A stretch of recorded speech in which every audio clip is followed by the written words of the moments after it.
हिंगोली से शिवसेना के रुकने पार्लियामेंट हेमंत पाटिल को गवर्नर कोटे से विधान परिषद का रुकन बनने का मौका मिला है और गुज़िश्ता रोज विधान भवन में उनकी हल्फ बर्दारी के बाद आज नांदेड़ पहुंचने पर उनके हामियों ने शानदार इस्तकबाल किया।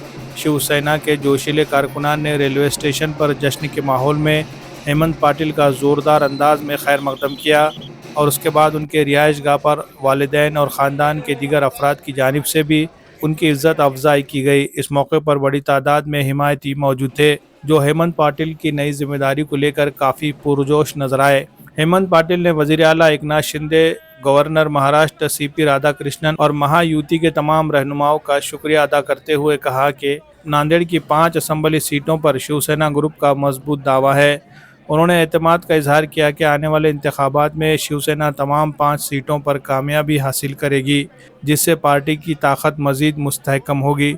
वाज़ेह है कि लोकसभा के इंतखाबात के मौके पर हेमंत पाटिल का हिंगोली से टिकट काट दिया गया था और उसके बाद उनकी अहलिया को यवत महल से इंतखाबी मैदान में उतारा गया, जिसमें उन्हें शिकस्त का सामना करना पड़ा था।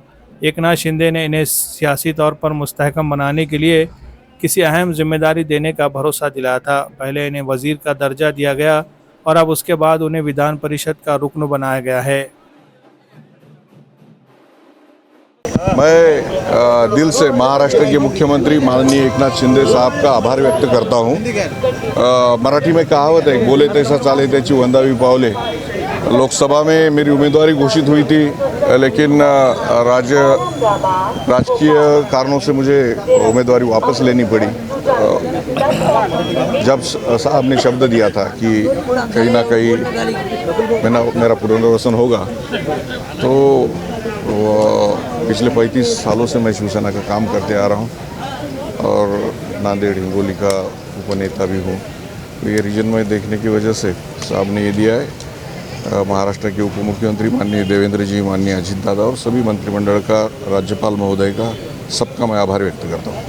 एक वैधानिक अधिष्ठान ये पद को है और 6 साल मुझे मिलेंगे और पूरे महाराष्ट्र में मैं काम कर सकूँगा, तो बहुत खुशी है, आनंद है।